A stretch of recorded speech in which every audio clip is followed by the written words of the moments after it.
कार्तिक मास की चतुर्थ तिथि को हम पद्म पुराण के उत्तरखंड में जो अध्याय है कार्तिक महात्म्य के प्रसंग में राजा चोल और विष्णु दास की कथा।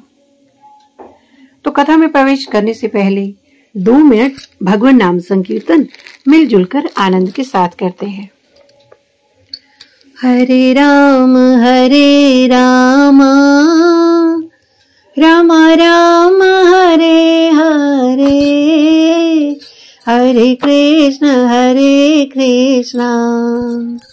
कृष्ण कृष्ण हरे हरे, हरे राम राम राम हरे हरे, हरे कृष्ण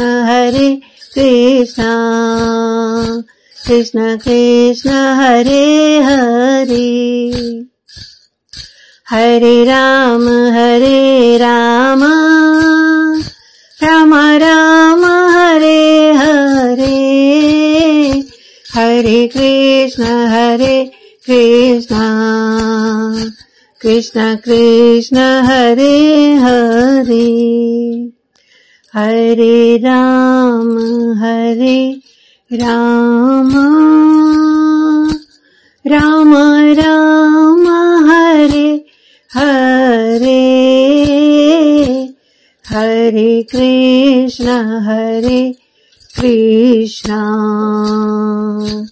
कृष्ण कृष्ण हरे हरे। आज का जो अध्याय है कार्तिक महात्म्य के प्रसंग में राजा चोल और विष्णु दास की कथा, ये जो कल हमने अध्याय श्रवण किया था उसी के, जिसमें उस अध्याय का नाम था कार्तिक व्रत के पुण्य दान से एक राक्षसी का उद्धार, जिसमें हमने श्रवण किया कि उस राक्षसी का नाम था कलहा और जिन्होंने उद्धार किया था वो उनका नाम था, जो ब्राह्मण थे उनका नाम था धर्मदत्त, जिन्होंने अपने कार्तिक व्रत के अनुष्ठान का आधा पुण्य उस राक्षसी को दिया, जिससे उसका उद्धार हो गया। और जब पार्षद लेने आते हैं उस जो राक्षसी थी जिसका उद्धार हो गया था, उसने दिव्य देह धारण कर ली थी, और भगवान के पार्षद जब लेने आते हैं तब धर्मदत्त उन पार्षदों को प्रणाम करता है और धर्मदत्त जी को बड़ा आश्चर्य होता है। ये वही प्रसंग आगे आज के अध्याय में बढ़ रहा है। तो अध्याय का नाम है कार्तिक महात्म्य के प्रसंग में राजा चोल और विष्णुदास की कथा। तो नारद जी कहते हैं, इस प्रकार विष्णु पार्षदों के वचन सुनकर धर्मदत्त को बड़ा आश्चर्य हुआ। वे उन्हें साष्टांग प्रणाम करके बोले, प्रायः सभी लोग भक्तों का कष्ट दूर करने वाले श्री विष्णु के यज्ञ, दान, व्रत, तीर्थ सेवन और तपस्याओं के द्वारा विधि पूर्वक आराधना करते हैं। उन समस्त साधनों में कौन सा ऐसा साधन है जो श्री विष्णु को प्रीतिकारक तथा उनके सामीप्य की प्राप्ति कराने वाला है? किस साधन का अनुष्ठान करने से उपर्युक्त सभी साधनों का अनुष्ठान स्वतः हो जाता है? तो ये प्रश्न कर रहे हैं धर्मदत्त जी भगवान के पार्षदों से, जो उस कलहा को, जो कि अब दिव्य देह धारण कर चुकी है, उसको विष्णु लोक में ले जाने के लिए आए हुए हैं। तो दोनों पार्षदों ने कहा, ब्राह्मण, तुमने बहुत उत्तम बात पूछी है। अब एकाग्रचित होकर सुनो। हम इतिहास सहित प्राचीन वृतांत का वर्णन करते हैं। पहले कांचीपुरी में चोल नामक एक चक्रवर्ती राजा हो गए हैं। उनके अधीन जितने देश थे वे भी चोल नाम से ही विख्यात हुए। राजा चोल जब इस भूमंडल का शासन करते थे, उस समय कोई भी मनुष्य दरिद्र, दुखी, पाप में मन लगाने वाला अथवा रोगी नहीं था। उन्होंने इतने यज्ञ किए थे जिनकी कोई गणना नहीं हो सकती। उनके यज्ञों के सुवर्ण में एवं शोभाशाली यूपों से भरे हुए ताम्रपर्णी नदी के दोनों किनारे चैत्र रथ वन के समान सुशोभित होते थे। एक समय की बात है, राजा चोल अनंत शयन नामक तीर्थ में गए, जहाँ जगदीश्वर श्री विष्णु योग निद्रा का आश्रय ले सो रहे थे। वहां लक्ष्मी रमण भगवान श्री विष्णु के दिव्य विग्रह की राजा ने विधि पूर्वक पूजा की। मणि, मोती तथा स्वर्ण के बने हुए सुंदर फूलों से पूजन करके उन्होंने भगवान को साष्टांग प्रणाम किया। प्रणाम करके वे ज्यों ही बैठे, उसी समय उनकी दृष्टि भगवान के पास आते हुए एक ब्राह्मण पर पड़ी, जो उन्हीं की कांची नगरी के निवासी थे। उनका नाम विष्णुदास था। वे भगवान की पूजा के लिए अपने हाथ में तुलसी दल और जल लिए हुए थे। निकट आने पर उन ब्रह्मर्षि ने विष्णु सूक्त का पाठ करते हुए देवदेव भगवान को स्नान कराया और तुलसी की मंजरी तथा पत्तों से विधिवत पूजा की। राजा चोल ने जो पहले रत्नों से भगवान की पूजा की थी, वह सब तुलसी पूजा से ढक गई। यह देख राजा कुपित होकर बोले, विष्णुदास, मैंने मणियों तथा स्वर्ण से भगवान की पूजा की थी, वह कितनी शोभा पा रही थी, किंतु तुमने तुलसी दल चढ़ाकर सब ढक दी। बताओ, ऐसा क्यों किया? मुझे तो ऐसा जान पड़ता है तुम बड़े मूर्ख हो, भगवान विष्णु की भक्ति को बिल्कुल नहीं जानते। तभी तो तुम अत्यंत सुंदर सजी सजाई पूजा को पत्तों से ढके जा रहे हो। तुम्हारी इस बर्ताव पर मुझे बड़ा आश्चर्य हो रहा है। विष्णुदास बोले, राजन, आपको भक्ति का कुछ भी पता नहीं है। केवल राज्य लक्ष्मी के कारण आप घमंड कर रहे हैं।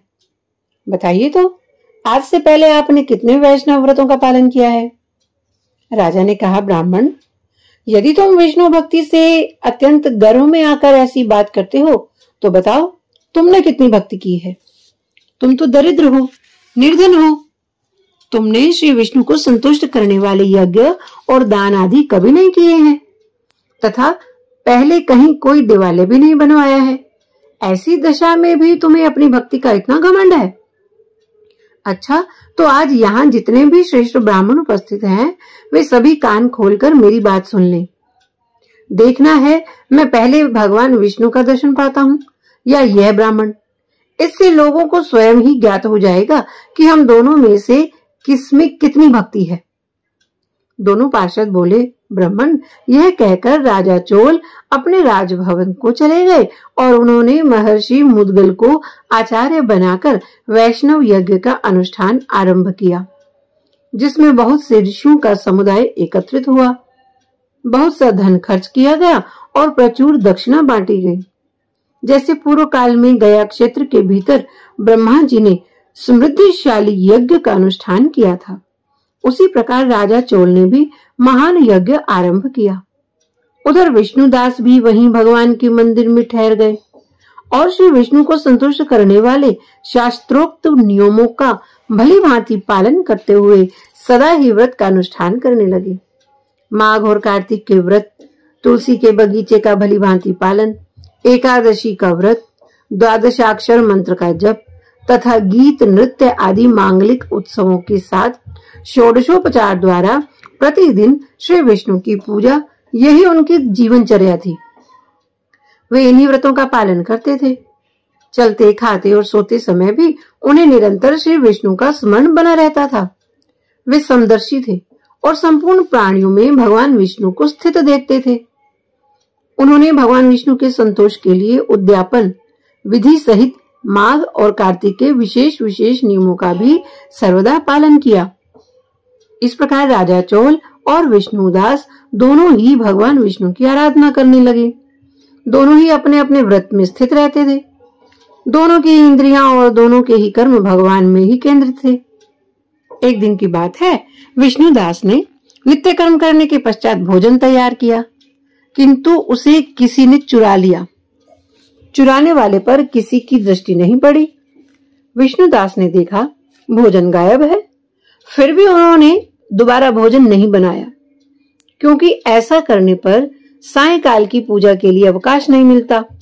अतः प्रतिदिन के नियम के भंग हो जाने का भय था। दूसरे दिन उसी समय पर भोजन बनाकर वे ज्यों ही भगवान विष्णु को भोग लगाने के लिए गए, त्यों ही कोई आकर फिर सारा भोजन हड़प ले गया। इस प्रकार लगातार 7 दिनों तक कोई आकर उनके भोजन का अपहरण करता रहा। इससे विष्णुदास को बड़ा विस्मय हुआ।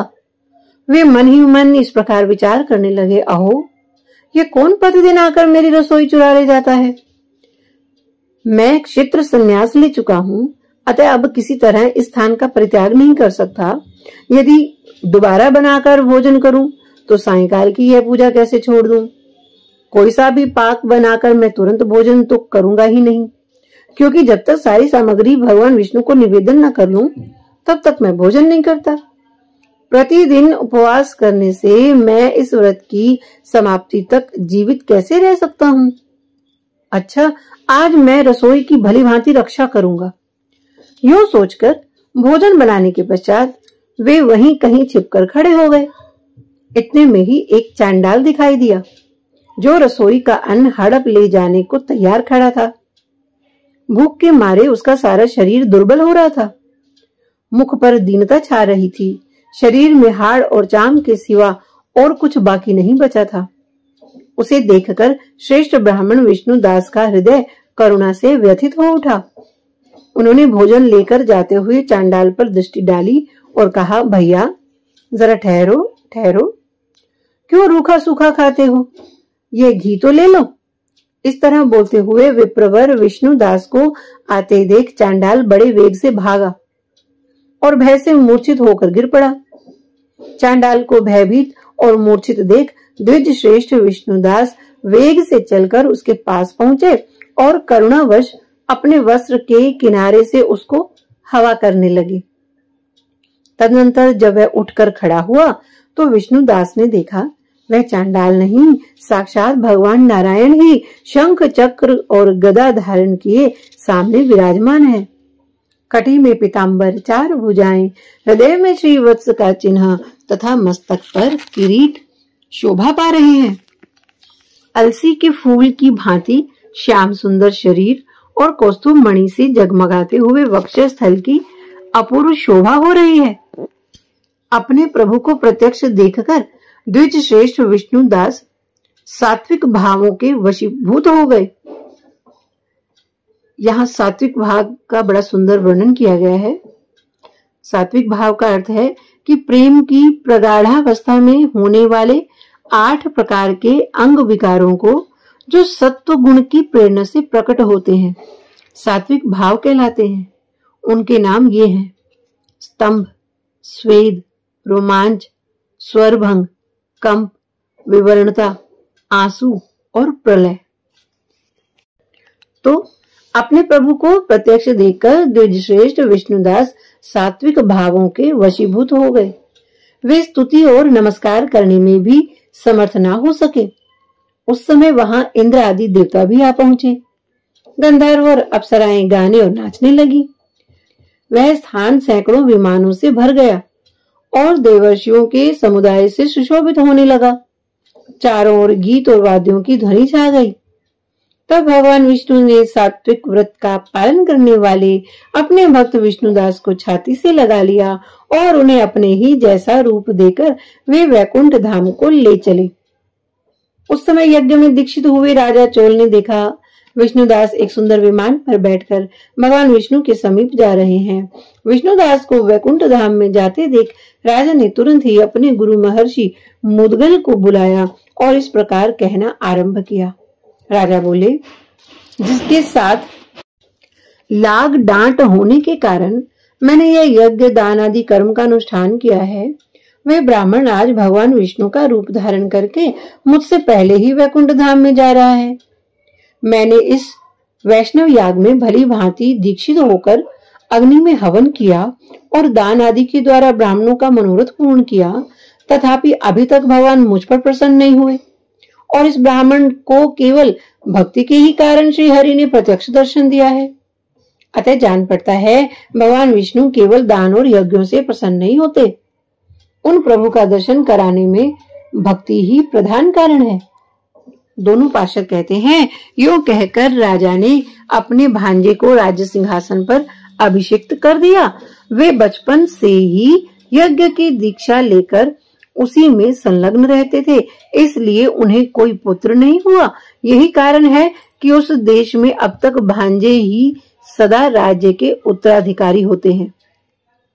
वे सबके सब राजा चोल के द्वारा स्थापित आचार का ही पालन करते हैं। भांजे को राज्य देने के पश्चात राजा यज्ञशाला में गए और यज्ञ कुंड के सामने खड़े होकर श्री विष्णु को संबोधित करते हुए 3 बार उच्च स्वर से निम्नांकित वचन बोले। भगवान विष्णु, आप मुझे मन, वाणी, शरीर और क्रिया द्वारा स्थिर भक्ति प्रदान कीजिए। यूं कहकर वे सबके देखते देखते अग्नि में कूद पड़े। उस समय मुद्गल मुनि ने क्रोध में आकर अपनी शिखा उखाड़ डाली। तभी से आज तक उस गोत्र में उत्पन्न होने वाले समस्त मुद्गल ब्राह्मण बिना शिखा के ही रहते हैं। राजा ज्यों ही अग्निकुंड में कूदे, उसी समय भक्तवत्सल भगवान विष्णु प्रकट हो गए और उन्होंने राजा को छाती से लगाकर एक श्रेष्ठ विमान पर बिठाया। फिर अपने ही समान रूप देकर उन देवेश्वर ने देवताओं सहित वैकुंठ धाम को प्रस्थान किया। उक्त दोनों भक्तों में जो विष्णुदास थे, वे तो पुण्यशील नाम से प्रसिद्ध भगवान के पार्षद हुए, तथा जो राजा चोल थे, उनका नाम सुशील हुआ। हम वे ही दोनों पार्षद हैं। लक्ष्मी जी के प्रियतम श्री हरि ने हमें अपने समान रूप देकर अपना द्वारपाल बना लिया है। इसलिए धर्मज्ञ ब्राह्मण, तुम भी सदा भगवान विष्णु के व्रत में स्थिर रहो। मात्सर्य और दंभ का परित्याग करके सर्वत्र समान दृष्टि रखो।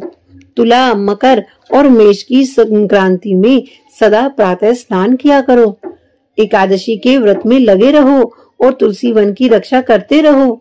ब्राह्मणों, गौओं तथा वैष्णव की सदा ही सेवा करो। मसूर, कांजी और बैंगन खाना छोड़ दो। धर्मदत्त, ऐसा करने से तुम भी शरीर का अंत होने पर श्री विष्णु के परम पद को प्राप्त करोगे। जैसे हम लोगों ने भगवान की भक्ति से ही उन्हें पाया है, उसी प्रकार तुम भी उन्हें प्राप्त कर लोगे। तुमने जन्म से लेकर अब तक जो श्री विष्णु को संतुष्ट करने वाला यह व्रत किया है, इससे यज्ञ, दान और तीर्थ भी बड़े नहीं हैं। विप्रवर, तुम धन्य हो, क्योंकि तुमने जगत गुरु भगवान श्री विष्णु को प्रसन्न करने वाले इस व्रत का अनुष्ठान किया है, जिसके एक भाग का पुण्य पाकर ही प्रेत योनि में पड़ी हुई कलहा मुक्त हो गई। अब हम लोग इसे भगवान विष्णु के लोक में ले जा रहे हैं। नारद जी कहते हैं, राजन, इस प्रकार विमान पर बैठे हुए विष्णु के दूतों ने धर्मदत्त को उपदेश देकर कलह के साथ वैकुंठ धाम की यात्रा की। तत्पश्चात धर्मदत्त भी पूर्ण विश्वास के साथ उस व्रत में लगे रहे और शरीर का अंत होने पर अपनी दोनों पत्नियों के साथ वे भगवान के परम धाम को चले गए। जो पुरुष इस प्राचीन इतिहास को सुनता और सुनाता है, वह जगत गुरु भगवान की कृपा से उनका सानिध्य प्राप्त कराने वाली उत्तम गति पाता है। इसी के साथ यह अध्याय संपूर्ण हुआ। आइए 2 मिनट भगवान नाम संकीर्तन मिलजुल कर आनंद के साथ करते हैं। हरे कृष्ण कृष्ण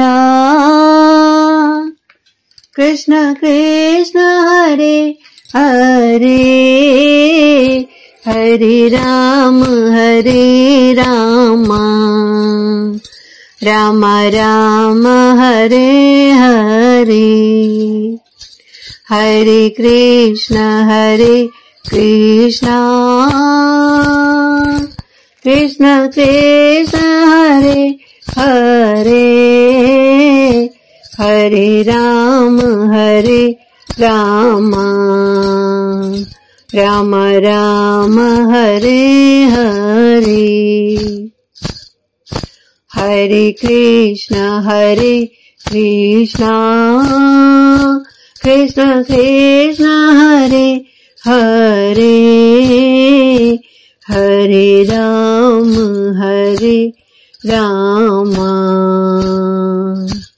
राम राम हरे हरे।